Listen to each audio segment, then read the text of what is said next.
ओंकार प्रकृति और सृष्टि में जितने भी विभिन्न जीव एवं प्राणी हैं, उनके स्वभाव, वृत्ति और गुणों को चित्रित करने वाला मैं एकमात्र चित्रकार हूं। मैं ओंकार हूं।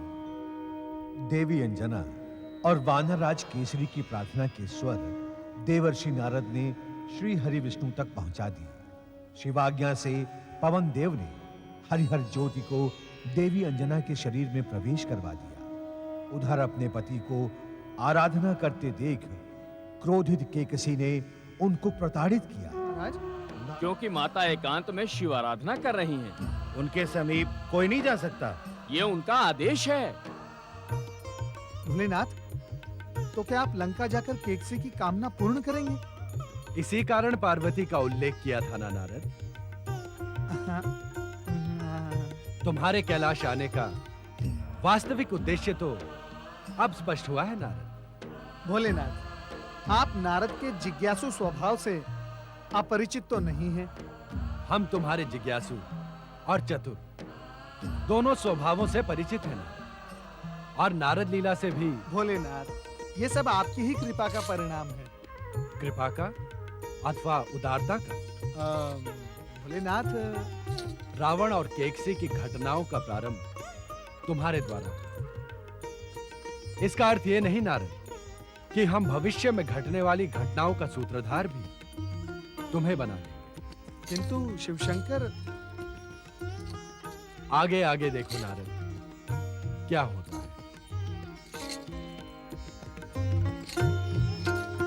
ओम नमः शिवाय।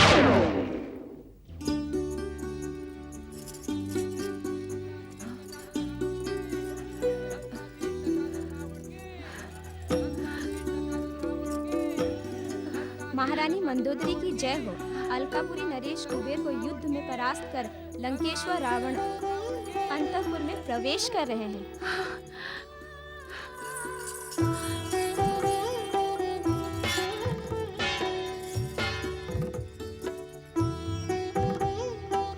स्वामी, पधारे स्वामी, विराजमान हुई।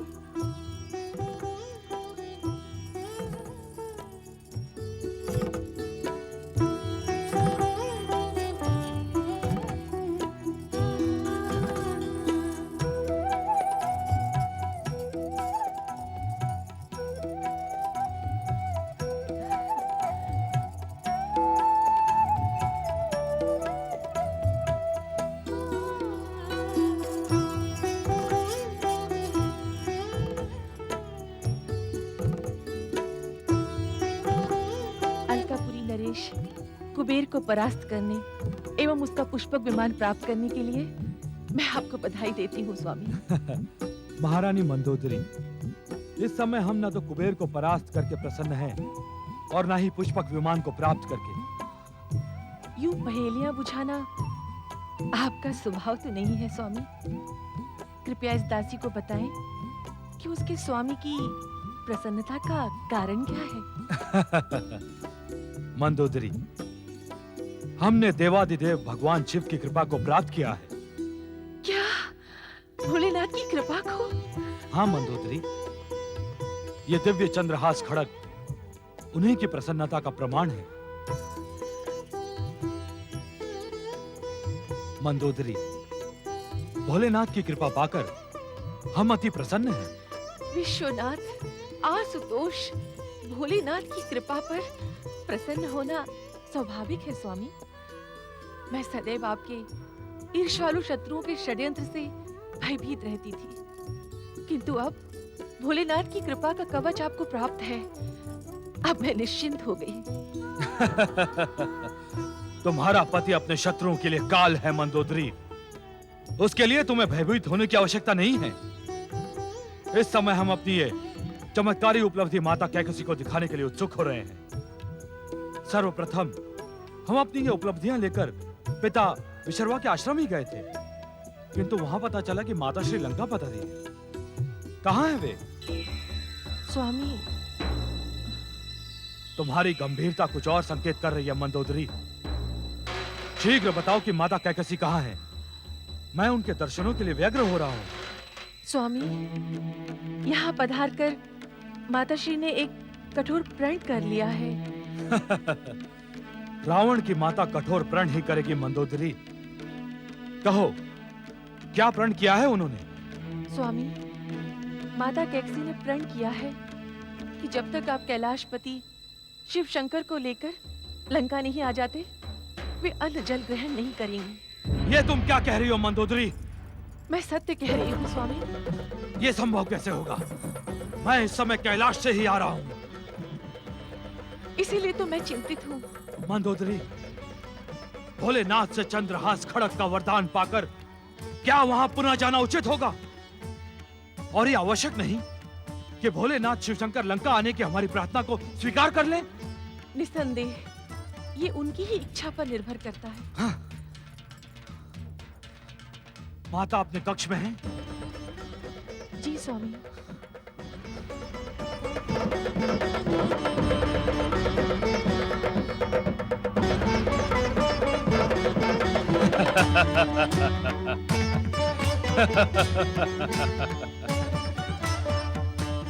राजमाता केकसी के चरणों में पुत्र रावण का प्रणाम। माता आपकी जय हो।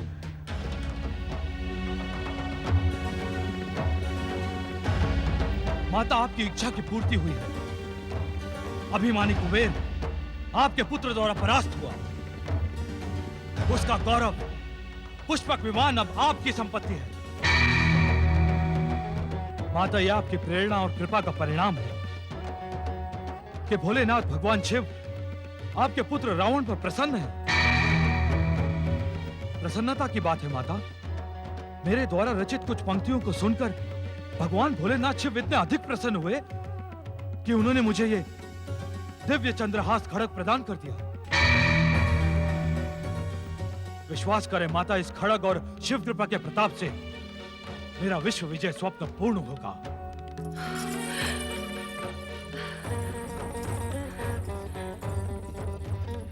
ये दिव्य चंद्रहास खड़ग शिव कृपा का प्रसाद है माता। इसे हाथों में लेते ही आपकी सभी मनोकामनाएं पूर्ण होंगी।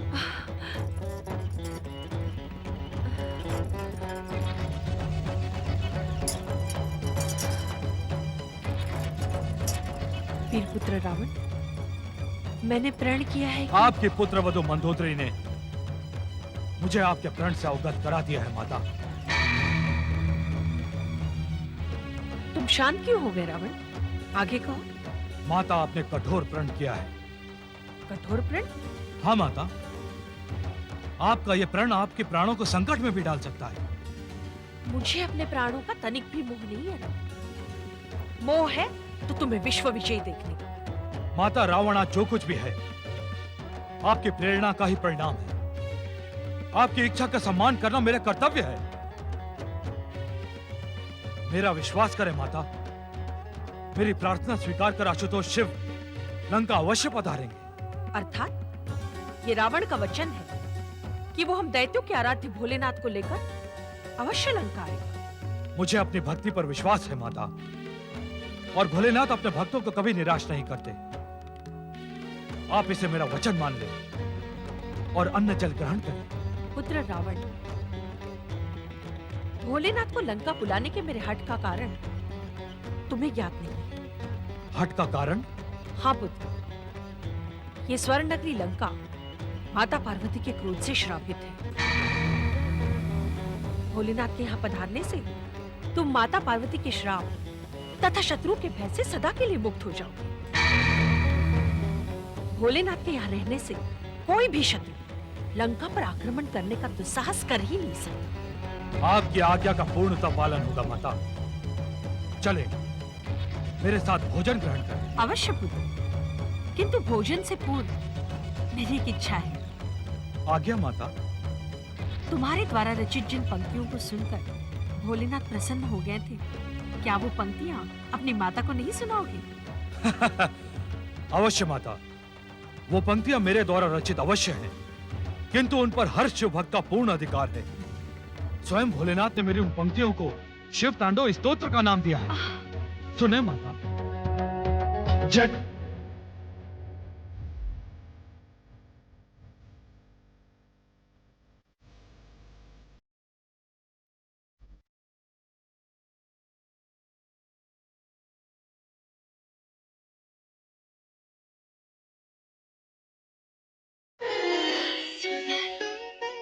अति सुंदर। तुम्हारे द्वारा रचित ये पंक्तियां शिव भक्ति से परिपूर्ण है रावण। यह अनंत काल तक तुम्हारी कीर्ति का कारण बनेंगे। आओ पुत्र, आओ।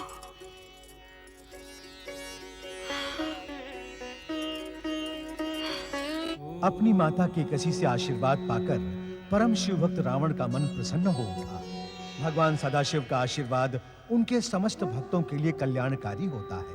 कल्याणकारी शिव सदा अपने सच्चे भक्तों की मनोकामना पूर्ण करते हैं। सदा की भांति आज भोलेनाथ का एक सच्चा भक्त ऋषि जमदग्नि अपनी धर्म पत्नी देवी रेणुका के साथ शिव नाम का उच्चारण सच्चे मन से कर रहा है। ओम नमः शिवाय। ओम नमः शिवाय। आशुतोष भगवान शिव की जय। माता पार्वती की जय। गौरी पुत्र गणेश की जय। प्राणियों में सद्भावना हो, जीव मात्र का कल्याण हो, कल्याण हो, कल्याण हो।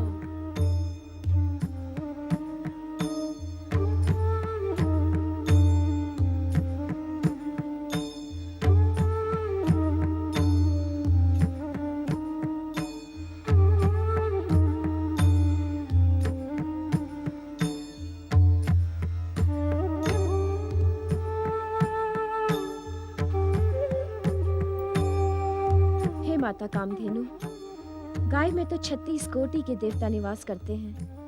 आप तो स्वर्ग में निवास करने वाली माता कामधेनु हो।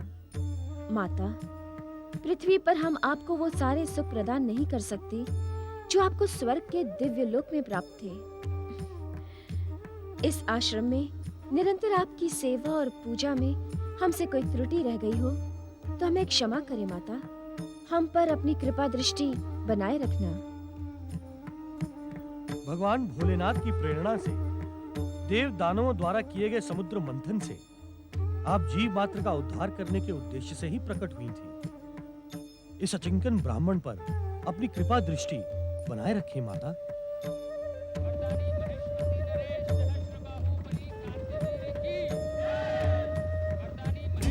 नरेश सहस्रबाहुबली कार्तवीर्य की। वरदानी महेश्वती नरेश सहस्रबाहुबली कार्तवीर्य की। वरदानी महेश्वती नरेश सहस्रबाहुबली कार्तवीर्य की। वरदानी महेश्वती नरेश सहस्रबाहुबली कार्तवीर्य की। वरदानी महेश्वती नरेश सहस्रबाहुबली कार्तवीर्य की। अतिथि देवो भव। स्वागतम, स्वागतम, स्वागतम।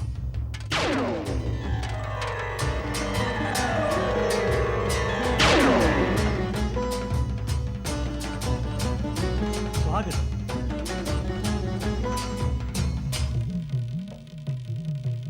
प्रतीत होता है कि सम्राट कार्तिवीर्य विजयी होकर पधार रहे हैं। सत्य है ऋषिवर। हम एक विद्रोही नरेश को उसके दुस्साहस का दंड देकर आ रहे हैं। वरदानी महेश्वती नरेश सहस्रबाहु कार्तवीर्य की।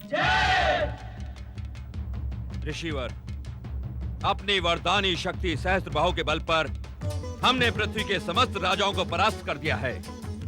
पृथ्वी के समस्त नरेश अपनी सुरक्षा हेतु दंड स्वरूप हमें कर प्रदान कर रहे हैं।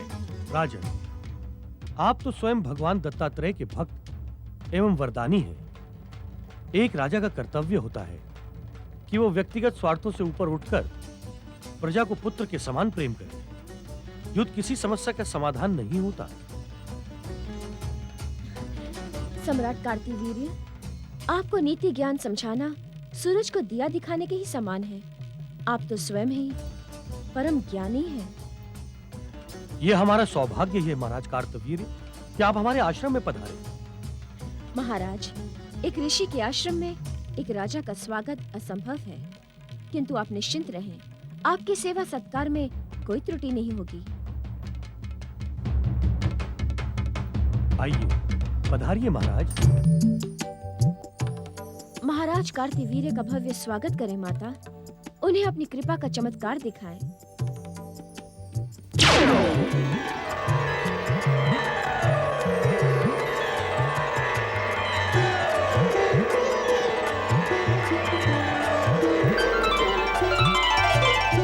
वरदानी महेश्वती नरेश सहस्त्र बाहु बली कार्तवीर्य की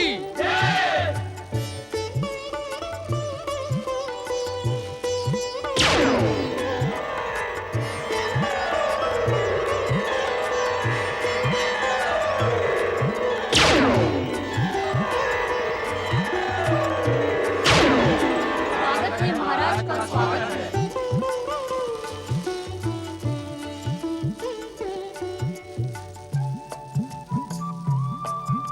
हम आपकी तप सिद्धि और तप शक्ति का चमत्कार देखकर चकित है ऋषिवर।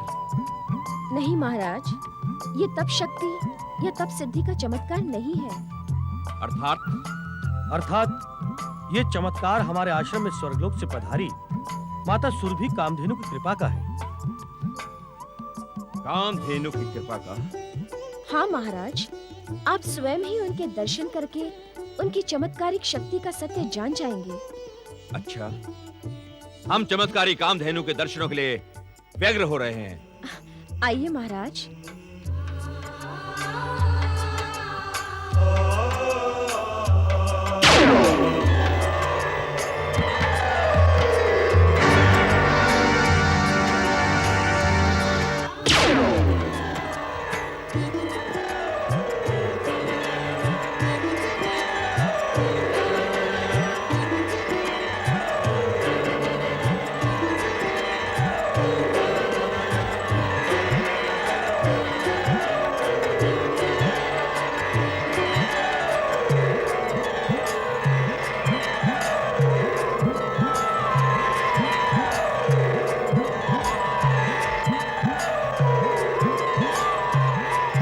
समय माता आप सभी के खान पान का प्रबंध कर रही है राजन।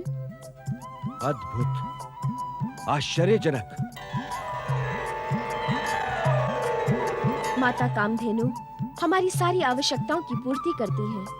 इनकी शक्तियां असीमित हैं। जीव मात्र का कल्याण करना ही इनका परम उद्देश्य है। आप दोनों सचमुच ही बड़े भाग्यशाली हैं।